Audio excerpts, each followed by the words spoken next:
他了，開睡。你好，歡迎來到畫家歷史電台。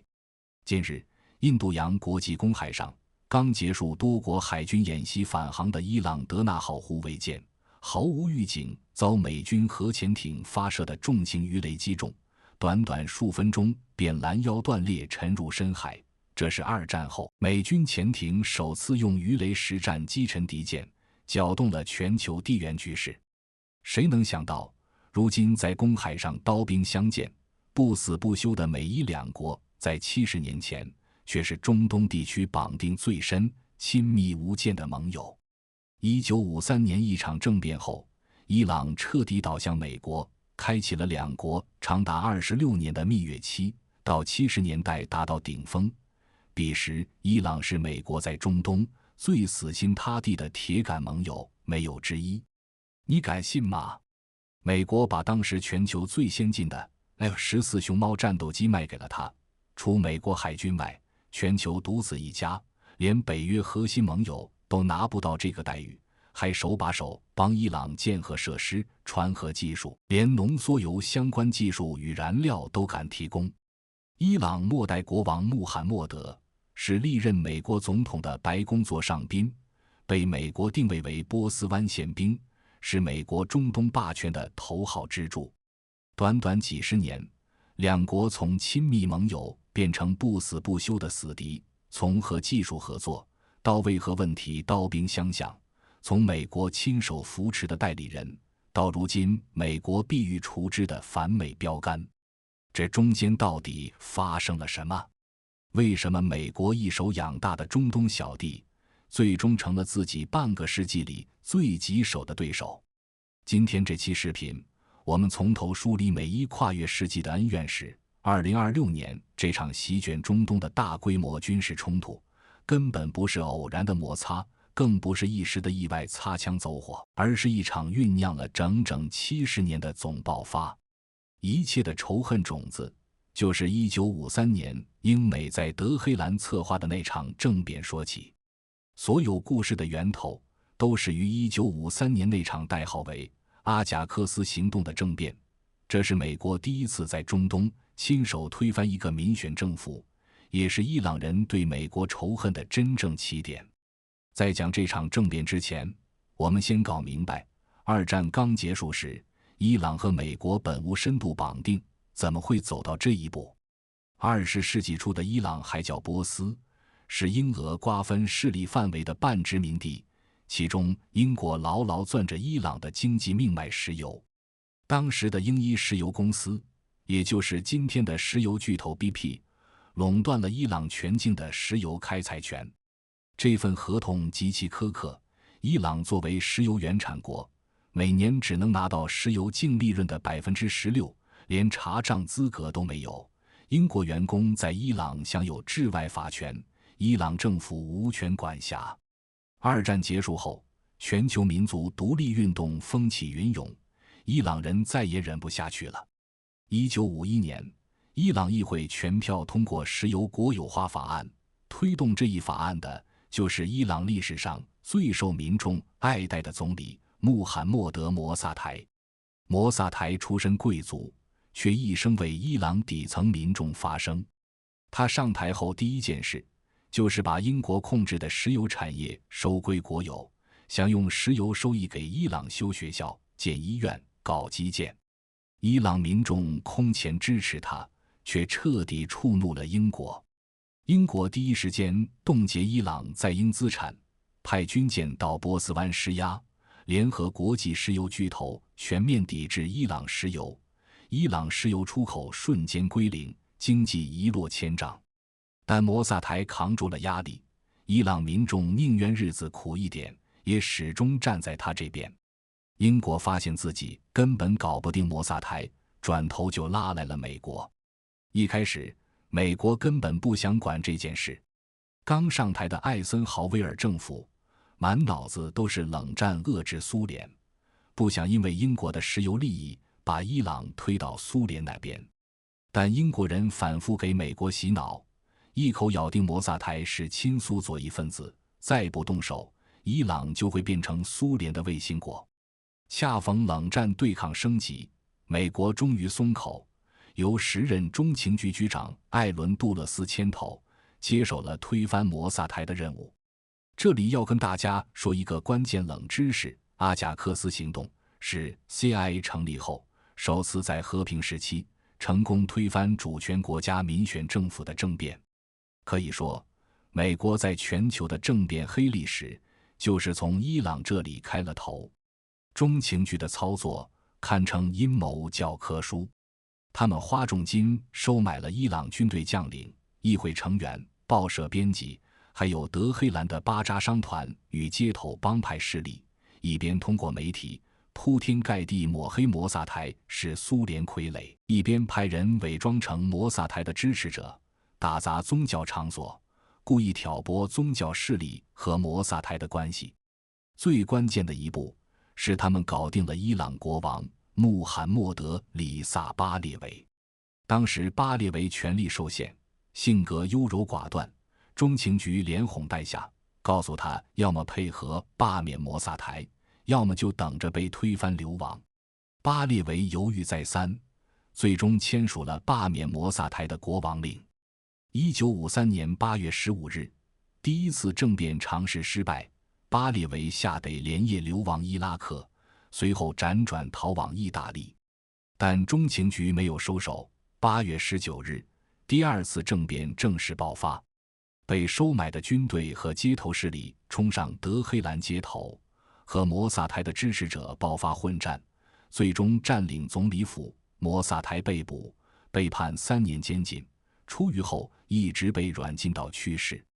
政變成功後，美國把流亡的巴列維接回伊朗，重新扶上王位。從這一刻起，伊朗徹底成了美國在中東的核心附庸，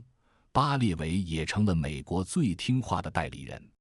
美國以為自己贏麻了，既打破了英國對伊朗的獨家壟斷，分走了核心石油利益，又遏制了蘇聯南下，還扶持了一個完全聽命於自己的盟友。但他們做夢也沒想到，這場政變親手為自己培養了一個未來半個世紀最可怕的死敵。為什麼？因為這場政變讓伊朗人徹底看清了美國的真面目。此前伊朗人對美國印象極好，覺得他是幫自己擺脫殖民的自由燈塔，結果沒想到美國為了自身利益，親手推翻了伊朗人自己選出來的總理，扶持了一個獨裁政權。從1953年開始，反美就刻進了伊朗民族主義的骨子裡。後來霍梅尼能靠反美口號推翻巴列維王朝，根源就在這裡。甚至2026年這場大規模軍事衝突中，伊朗人喊出的口號依然有違1953年的摩薩台復仇。美國用一場政變換來了25年的親美蜜月期，卻埋下了長達70年甚至更久的仇恨種子。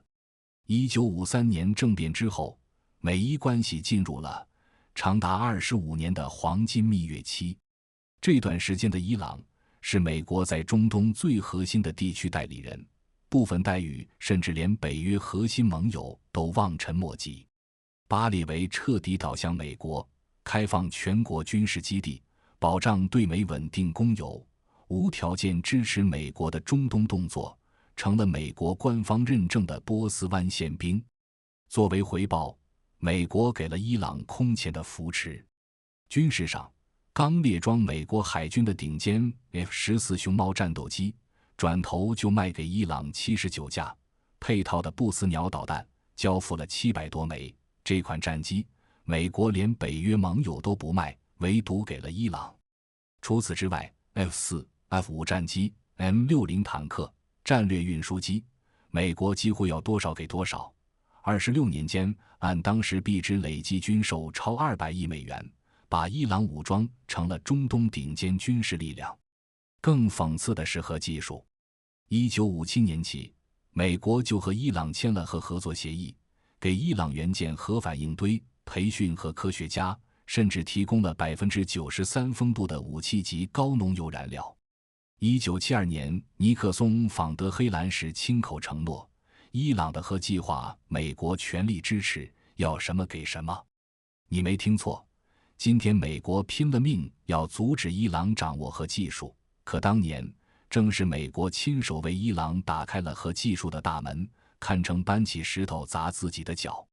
經濟上，美國一路開綠燈，美企紛紛入局伊朗石油產業。1973年石油危機後，伊朗 GDP 年均增速一度超 10%， 成了中東第2大經濟體。巴列維甚至放話要20年內躋身世界第5大工業國。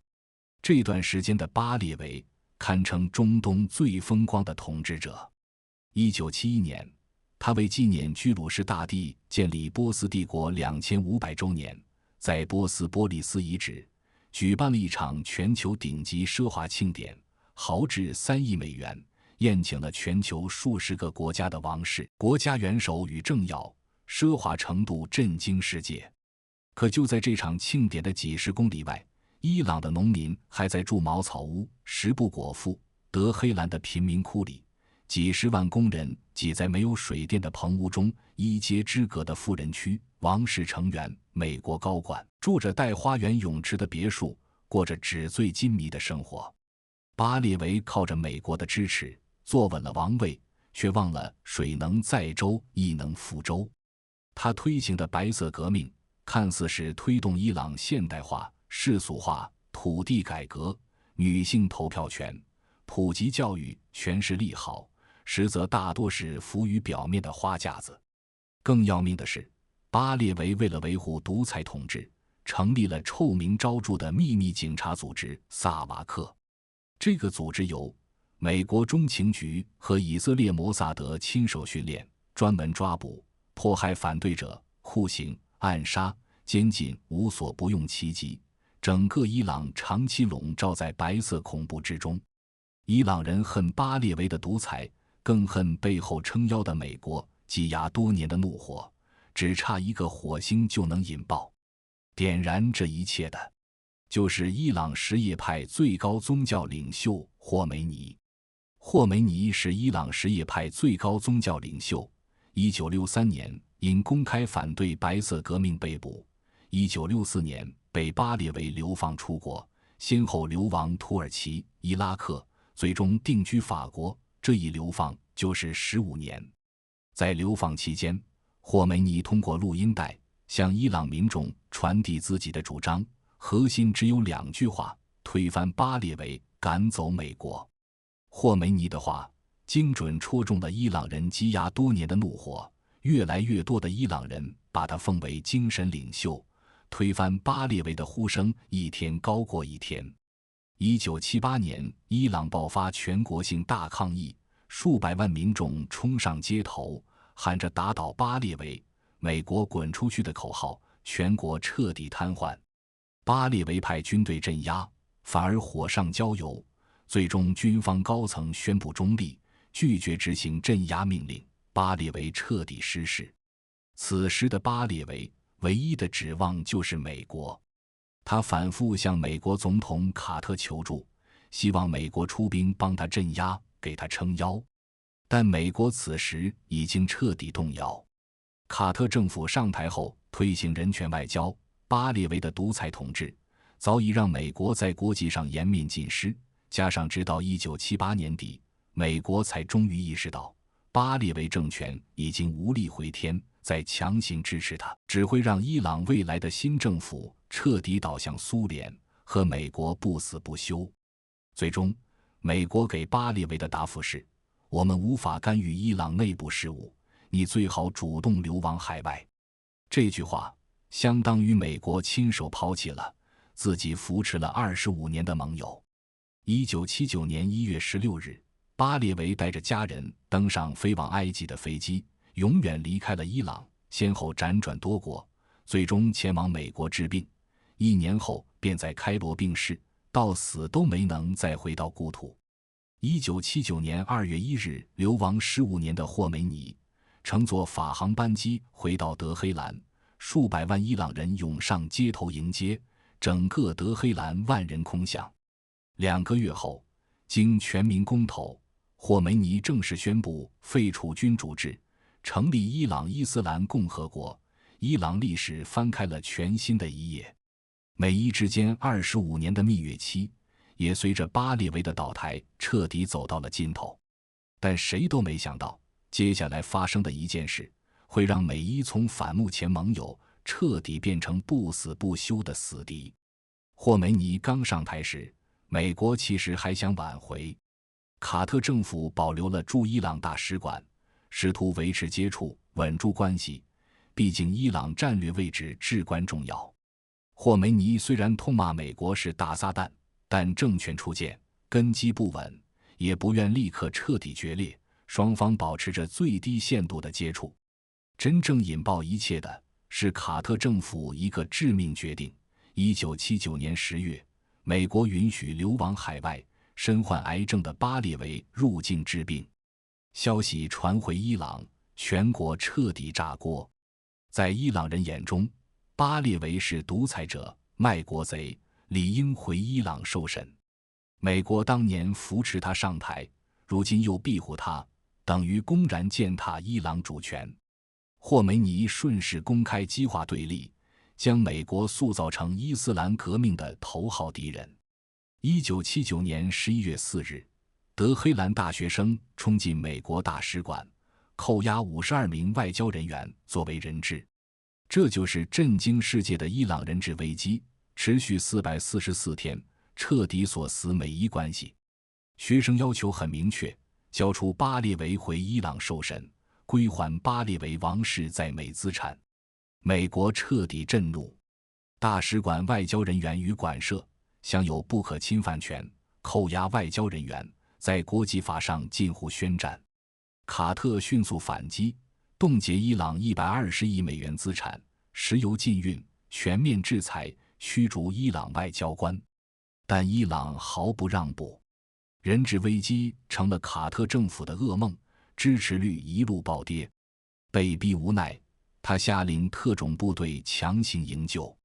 1980年4月24日，美軍直升機與運輸機在伊朗沙漠遭遇沙塵暴，故障頻發，最終行動取消，撤退時相撞爆炸，8名美軍當場死亡。營救徹底失敗，美國顏面掃地。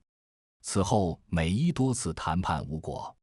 最終在阿爾及利亞調解下，雙方達成協議，美國解凍資產，承諾不干涉伊朗內政，伊朗釋放所有人質。1981年1月20日，里根就職當天，52名人質終於獲釋，人質危機結束，但美伊關係再也無法挽回。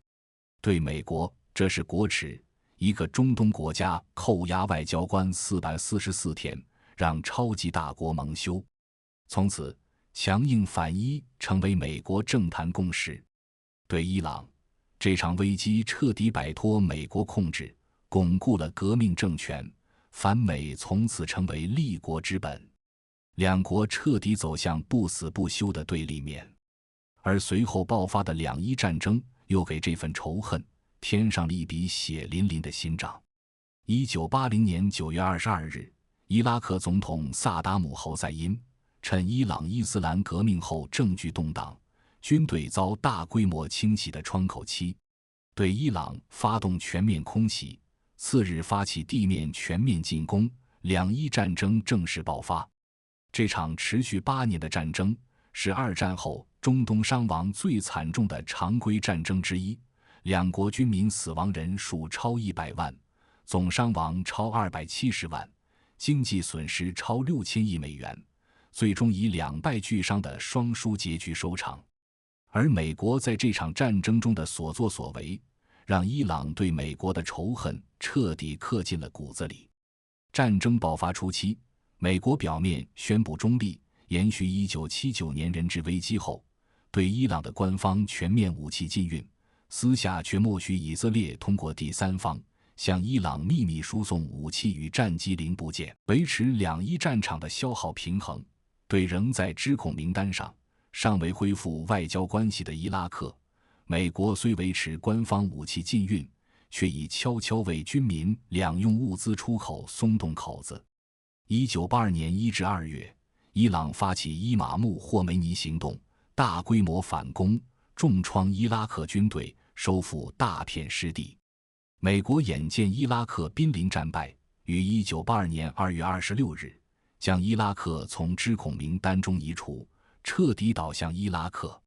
後續伊朗於3月發起決定性的勝利行動反攻，5月收復霍拉姆沙赫尔，基本肃清境內伊拉克軍隊，7月發動斋月行動攻入伊拉克本土。美國倒向伊拉克的核心邏輯十分清晰，霍梅尼上台後持續向外輸出伊斯蘭革命，號召中東什葉派，推翻遜尼派政權與美國盟友。一旦伊朗徹底獲勝，將成為中東絕對霸主，美國在中東的霸權會徹底崩塌。而美國的核心目標也從未改變，不讓伊拉克贏，更不讓伊朗贏，讓兩國互相消耗，兩敗俱傷，自己坐收渔利。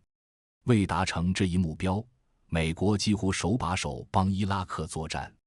首先是核心情報支持，美國國防情報局向伊拉克全面同步衛星偵察獲取的伊朗軍隊部署、兵力調動、陣地薄弱點等核心情報，甚至協助其制定防禦計劃。這些情報也被伊拉克用於化武打擊的目標定位，幫伊拉克在1982年後的關鍵防禦階段頂住了伊朗的反攻。其次是外交與物資支持，美國推動沙特、科威特等海灣國家為伊拉克提供合計超300億美元的無償援助與低息貸款，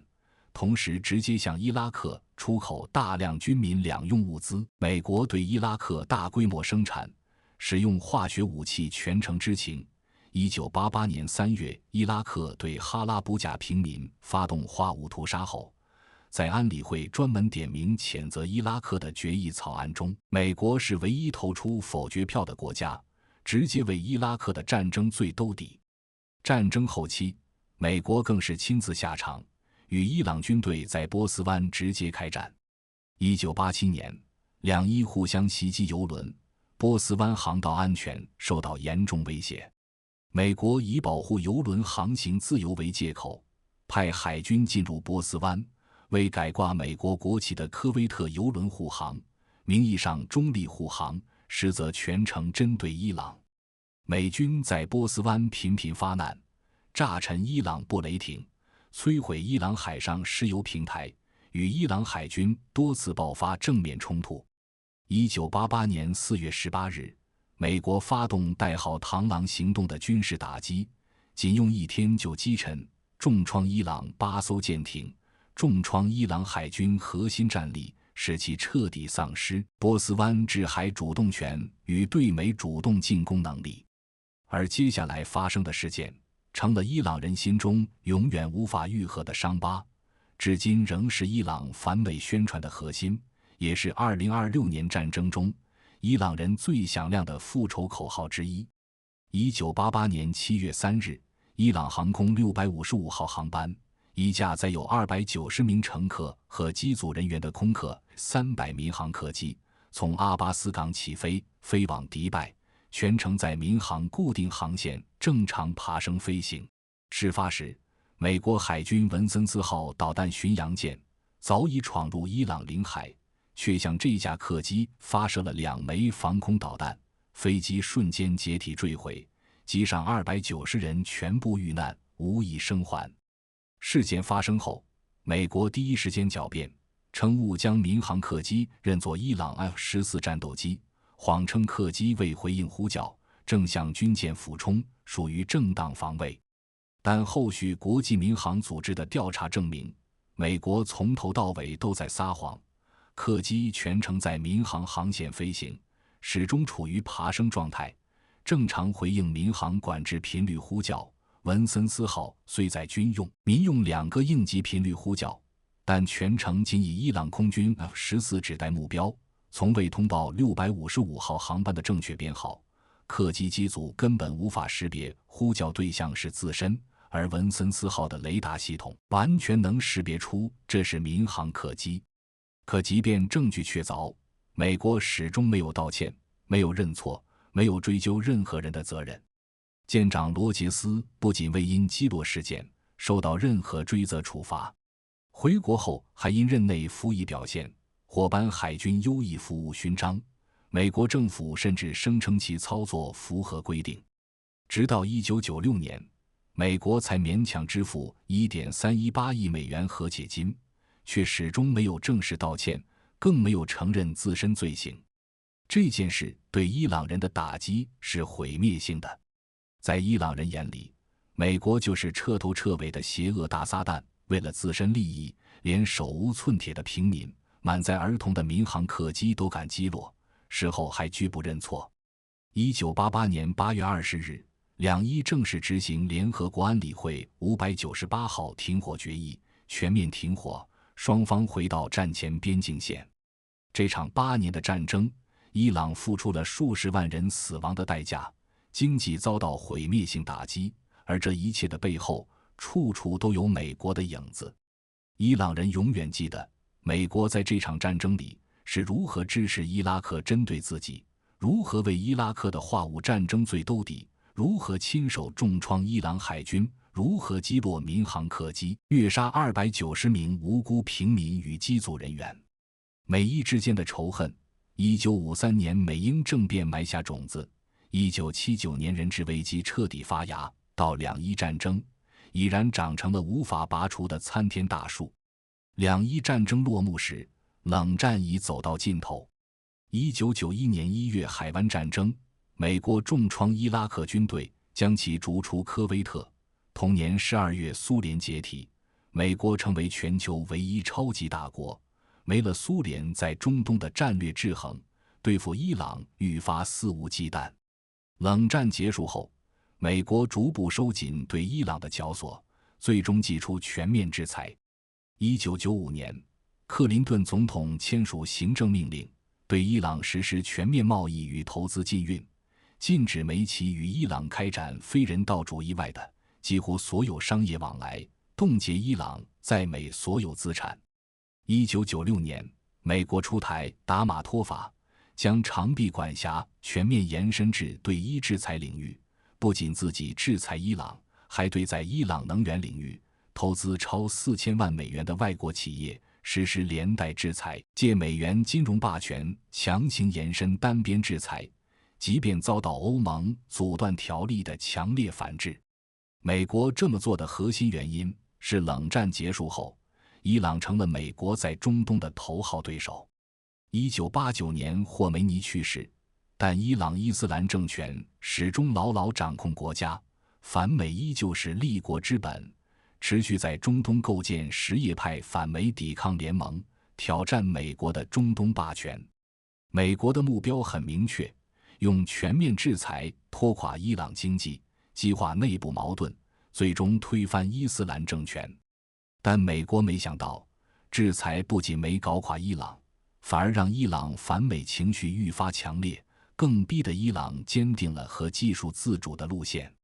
2001年阿富汗戰爭，美國推翻塔利班政權；2003年伊拉克戰爭，美軍推翻薩達姆政權並將其抓獲，最終於2006年將其處決。伊朗人猛然發現，周邊兩大死敵全被美國清除，美軍在伊朗周邊阿富汗、伊拉克、沙特、土耳其的軍事基地已經把伊朗團團包圍。更致命的是，2002年小布什在國情咨文中直接把伊朗與伊拉克、朝鮮並稱為邪惡軸心，而伊朗早在1984年就被美國列入了知恐國家名單。伊朗人心裡清楚，美國拿下伊拉克後，下一个目標就是自己。薩達姆的下場讓他們明白，沒有核威懾，根本擋不住美國的入侵。2005年，伊朗保守派內賈德當選總統後，在核問題上轉向強硬立場。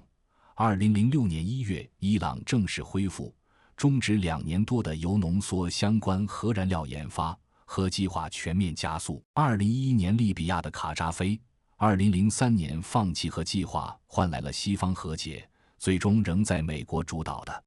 北約軍事行動中被推翻，死無全屍，更是讓伊朗人徹底堅信放棄核計劃等於自斷生路。美國見伊朗推進核計劃，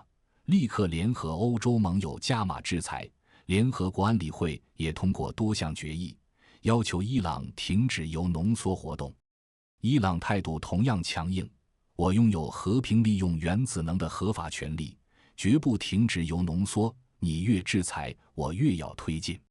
就這樣，伊核問題成了美伊對抗的核心，持續了10幾年。這期間，美伊多次走到戰爭邊緣，以色列頻頻揚言空襲伊朗核設施，波斯灣局勢始終劍拔弩張。直到2013年，事情出現轉機。伊朗溫和派魯哈尼當選總統，主張與西方緩和關係，通過談判解決伊核問題。美國奧巴馬政府也不願再在中東陷入新戰爭，希望通過外交手段化解核風險。雙方一拍即合，經過2年多談判拉鋸，2015年7月14日，伊朗與中、美、俄、英、法、德6國在維也納正式簽署聯合全面行動計劃，也就是俗稱的伊核協議。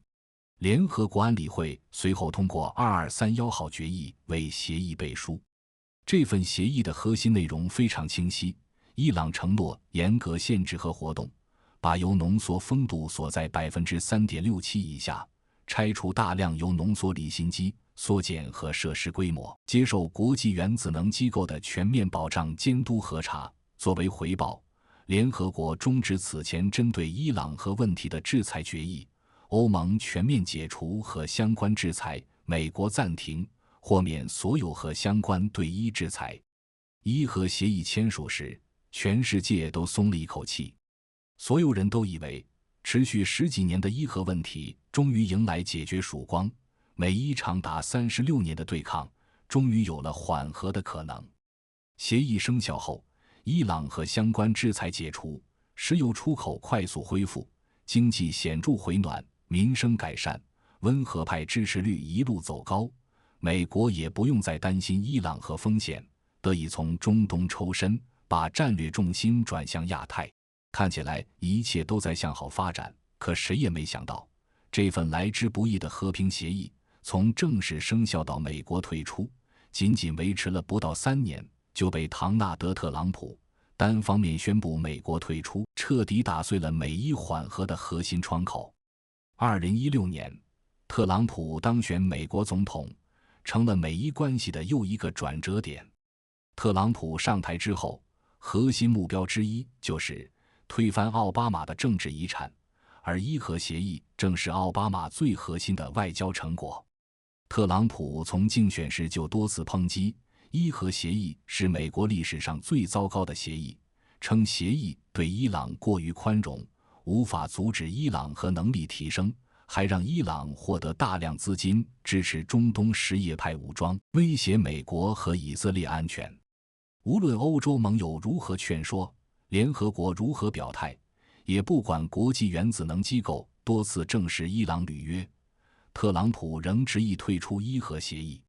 2018年5月8日，特朗普正式宣布美國退出伊核協議，重啟並升級對伊制裁，推行史上最嚴厲的極限施壓。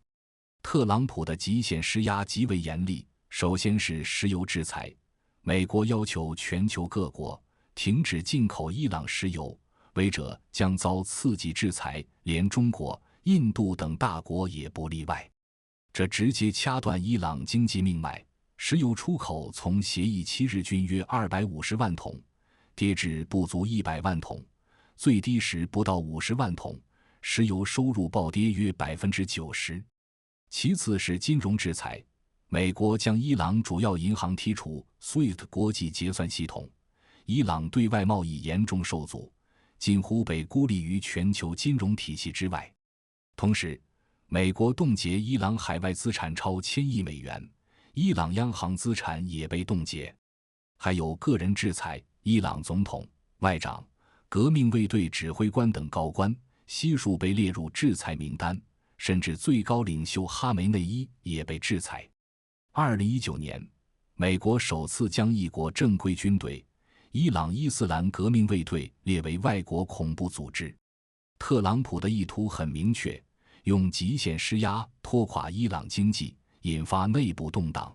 最終實現政權更迭或逼迫伊朗重新談判，簽署對美更有利的協議。但伊朗的強硬超出預期。伊朗明確表示，美國必須先解除所有制裁，重返伊核協議，才有談判可能，絕不接受脅迫。美國退約後，伊朗逐步突破協議限制，由濃縮豐度從 3.67% 提升至 20%， 再到 60%， 距離武器級 90% 僅一步之遙。同時，伊朗在中東的盟友頻繁襲擊美軍基地，美軍傷亡不斷，地區局勢持續升溫。2020年1月3日，美國在巴格達國際機場發動無人機空襲，精準擊殺伊朗伊斯蘭革命衛隊聖城旅指揮官卡西姆·蘇萊曼尼少將。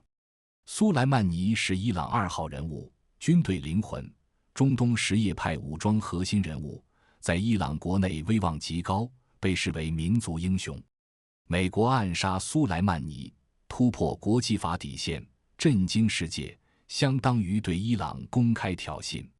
伊朗全國震怒，數百萬民眾上街送行，誓言復仇。哈梅內伊公開表示，嚴厲的復仇正在等待兇手。5天後，2020年1月8日，伊朗向伊拉克阿薩德美軍基地發射10餘枚彈道導彈，精準命中設施，造成100多名美軍腦震盪。這是伊朗首次直接打擊美軍基地，外界普遍認為美伊全面戰爭一觸即發。但特朗普最終選擇克制，稱無美軍死亡，不發動軍事報復，願意談判。根本原因在於他不願陷入中東全面戰爭，影響選舉連任。此後，美伊對抗陷入死循環，制裁越狠，和進展越快，地區衝突越多，局勢持續緊繃。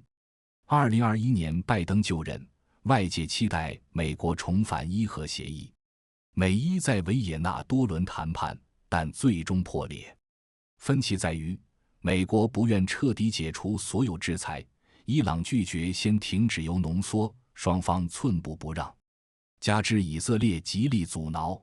多次暗殺伊朗核科學家，空襲敘利亞境內伊朗目標，重返協議徹底無望。2025年，特朗普再次當選美國總統，推行極限施壓 2.0， 手段更加強硬。他一方面威脅談判，一方面強化封鎖，並未完全關閉談判渠道，但立場極為強硬，要求伊朗放棄全部鈾濃縮，對與伊朗往來的企業實施嚴厲制裁，加大對伊朗內部反對派支持，試圖攪動局勢。更關鍵的是，美國為以色列空襲伊朗核設施大開綠燈。2025年6月13日，以色列出動 F-35空襲伊朗納坦茲核設施，造成設施嚴重損毀。伊朗官方通報無人員傷亡，無核洩漏。伊朗被逼至絕境，溫和派失勢，強硬派主導決策。伊朗明確以卡扎菲棄核下場為戒，絕不放棄核能力。截至2026年初，伊朗擁有大量 60% 豐度高濃鈾，可快速提純至武器級，彈道導彈覆蓋整個中東及以色列全境。2026年2月底，以色列發動新一輪大規模打擊，伊朗隨即以導彈與無人機全面反擊，覆蓋以色列及美軍中東30多個基地，中東徹底陷入戰火。2026年2月28日，美以發動代號史詩怒火的聯合軍事行動，對伊朗本土實施大規模空襲，美伊進入全面軍事衝突狀態。故事講到這裡，相信大家都明白了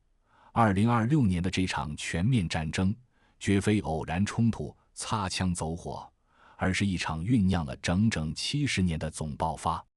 1953年，美英情報機構策劃政變，推翻伊朗民選的摩薩台政府，扶持巴列維獨裁政權，為這場恩怨埋下了第一顆仇恨的種子。1979年，伊斯蘭革命爆發，伊朗人質危機，444天的對峙，讓美伊從盟友徹底決裂為死敵。1980至1988年兩伊戰爭，美國全力扶持伊拉克對抗伊朗，更擊落伊朗民航客機，造成290名平民遇難，血仇越積越深。1979年起，美國對伊朗開啟長達數十年的全面制裁，試圖拖垮其經濟，顛覆其政權。1990年代後更是持續加碼。2018年，特朗普撕毀伊核協議，對伊朗極限施壓，暗殺伊朗高級將領蘇萊曼尼，一步步把伊朗逼到牆角。2025年特朗普第二次執政後，更極端的施壓，以色列的持續空袭，最終點燃了這場全面戰爭的導火索。70年間，美國一次次踐踏伊朗主權，一次次背信棄義，一次次把伊朗往絕路上逼。伊朗對美國的仇恨從來不是一日而成，而是70年裡一筆一筆血債的累積。很多人問，為什麼美國非要和伊朗過不去，非要推翻伊朗政權？答案很簡單，伊朗是中東地區少數敢公開挑戰美國霸權，且未被美國成功顛覆的國家。美國在中東的霸權核心就是石油美元體系，是对中東石油的絕对控制。而伊朗不僅不聽命於美國，更要挑戰石油美元，把美國勢力趕出中東，這是美國絕對無法容忍的。更諷刺的是，今天的一切都是美國親手造成的。如果1953年美國沒有推翻伊朗世俗化的民選政府，沒有扶持巴列維獨裁政權，伊朗絕不會走到與美國徹底反目的地步。美國總以為自己能操控別國的命運，能扶持傀儡，推翻不喜歡的政府，能為一己私利肆意踐踏他國主權。但他忘了，哪裡有壓迫，哪裡就有反抗。親手種下的仇恨種子，終有一天會結出讓自己都膽寒的惡果。2026年的這場戰爭最終走向何方，我們無從預判。但可以確定的是，美伊70年的恩怨不會因一場戰爭徹底終結。只要美國的霸權主義仍在，只要他還在肆意踐踏他國主權，中東的戰火就永遠不會熄滅。